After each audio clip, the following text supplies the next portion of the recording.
Welcome to Lecture 3 of PS201 Seven-Step Problem Solving. This lecture covers Step 2 of the framework, Disaggregate the problem. In the previous lecture, we built a precise problem statement for Northmart. Margin has fallen from 18% to 11%, and the target is to return to 16% within 12 months. We know what we are trying to answer. Now we need to break that problem apart systematically so that we can actually work on it. That is what disaggregation does, and the quality of your disaggregation determines the quality of everything that follows. Here is the full course roadmap so you can see where we are. We have completed Lecture 1, which introduced the 7-step framework, and Lecture 2, which taught us to define the problem. Today, in Lecture 3, we move to disaggregation. The remaining lectures will cover prioritization, work planning, data collection and analysis, synthesis, and communication. Each step depends on the one before it, and disaggregation is the structural foundation that makes the entire analytical process coherent. To disaggregate a problem means to break it into its component parts in a way that is logically rigorous. Think of it as taking a large, opaque box labeled declining profit and opening it to reveal exactly what is inside. Until you open the box, you have no idea where to look. Disaggregation opens the box, and the act of opening it is itself an analytical contribution because it produces structural clarity before a single data point is collected. Disaggregation is not brainstorming. Brainstorming produces a list of things that might be relevant. Disaggregation produces a structured map of how the parts of a problem relate to each other. Each branch of the map represents a possible location where the answer might live. The discipline is to build the full map before deciding where to look, not to head straight to the branch you already suspect. Here is the key insight: breaking a problem into parts does not give you the answer, but it tells you exactly where the answer must live. If profit equals revenue minus cost, then any profit problem is either a revenue problem, a cost problem, or both. You have just eliminated every other possibility. That is the power of disaggregation. It converts an open, overwhelming question into a bounded set of investigable sub-questions. Good disaggregation requires discipline. It is tempting to leap straight to the branch you suspect contains the problem, especially if you have prior experience with similar situations. But that temptation must be resisted. You must first build the full structure, then apply the Mies test, and only then direct your analytical effort. Impatience at the disaggregation stage creates blind spots that haunt the rest of the project. Mies stands for mutually exclusive, collectively exhaustive, and it is the standard every issue tree must meet. Mutually exclusive means no overlap, each element belongs in exactly one branch, and no branch contains elements of another. Collectively exhaustive means no gap, the branches together cover the entire problem with nothing left out. A tree that fails the Mies test is not wrong in a trivial sense, it is structurally broken, and any analysis built on it will be unreliable. There are three types of issue tree, and the choice between them depends on what you already know and what you are trying to test. A deductive tree starts from a hypothesis and breaks it down. You use this when you have a strong initial view about where the answer lies. An inductive tree builds upward from data. You use this when the situation is genuinely open and the data should guide the structure. A process tree follows sequential steps. You use this when you are diagnosing a workflow or an operational problem where time and sequence matter. Every issue tree starts with the problem statement at the root. That statement must be precise. If it is vague, the tree will be vague. From the root, you branch into the highest level components of the problem. Each of those components then branches further, level by level. The discipline here is strict: agree level 1 with your stakeholders before building any deeper.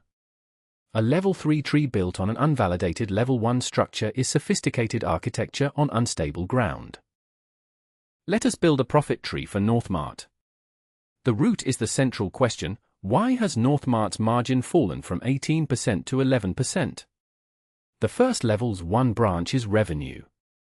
Revenue disaggregates into three subcomponents: volume, how many units are being sold across the 6 stores, price, the average selling price per unit, and mix, which products make up the sales basket and in what proportions. Each of these is a distinct, independently investigable question. The second level's one branch is cost.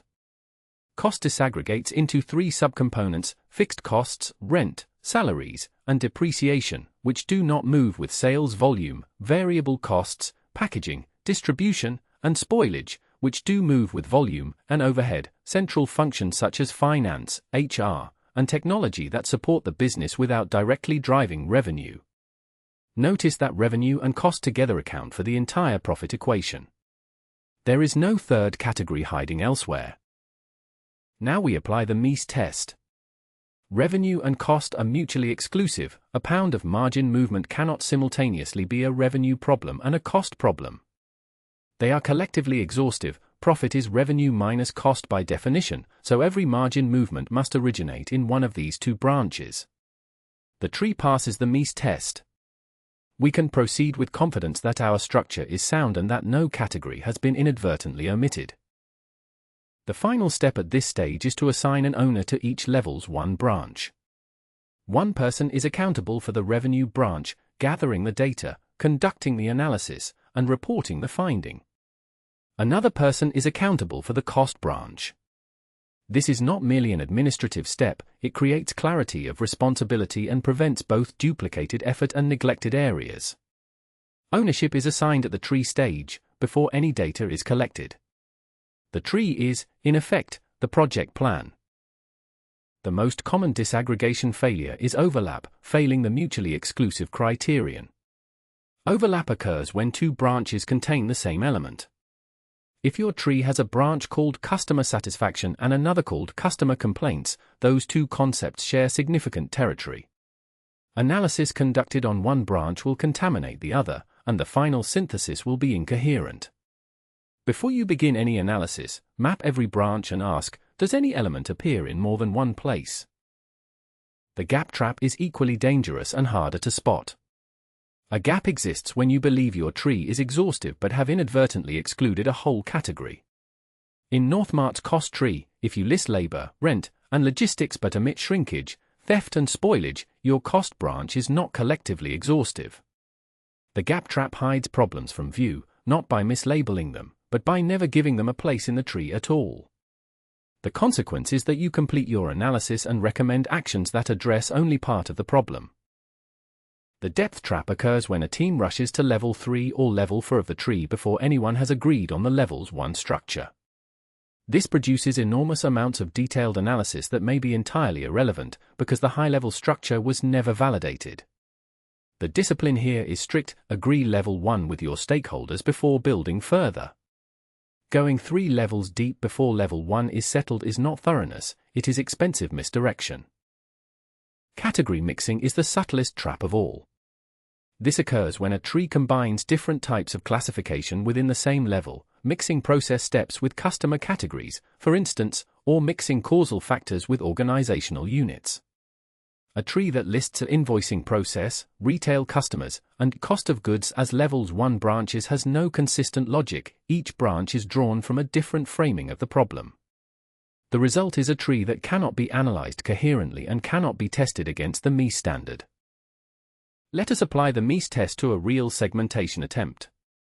Suppose a team proposes splitting Northmart's customer base into 3 groups: customers who primarily buy grocery products, customers who primarily buy non-food items, and customers located in the southern region.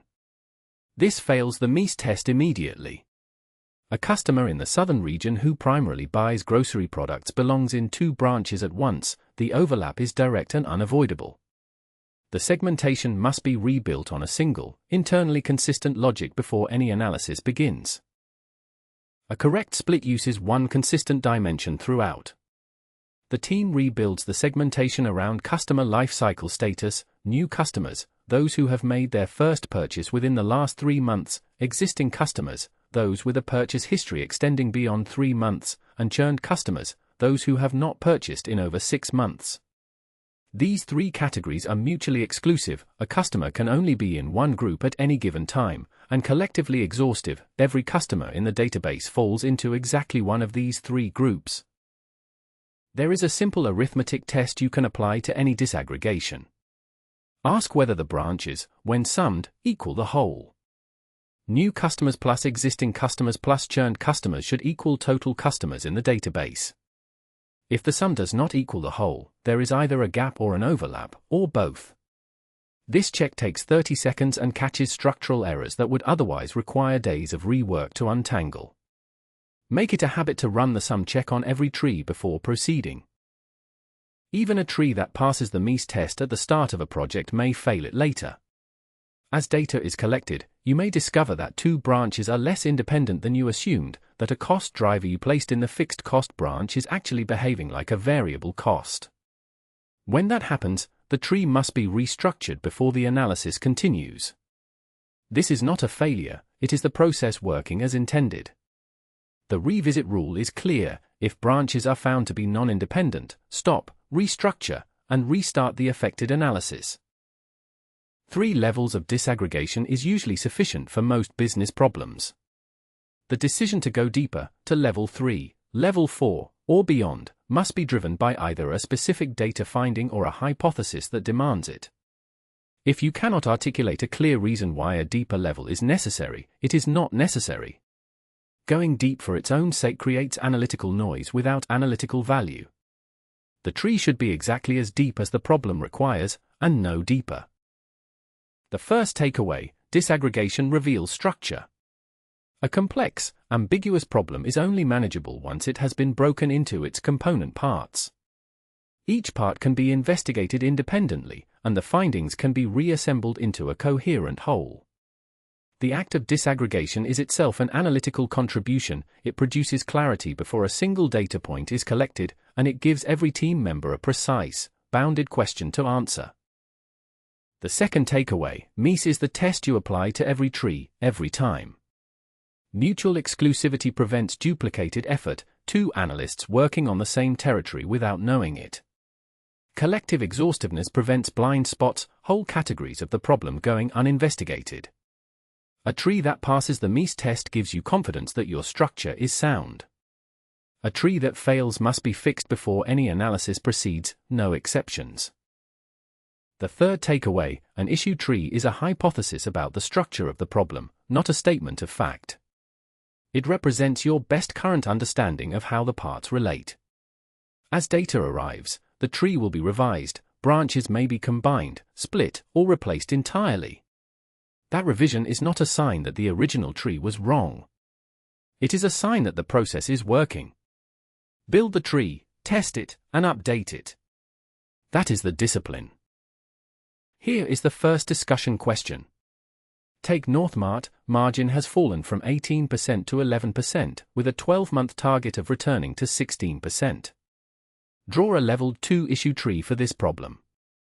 What are your levels 1 branches, and what disaggregates beneath each one?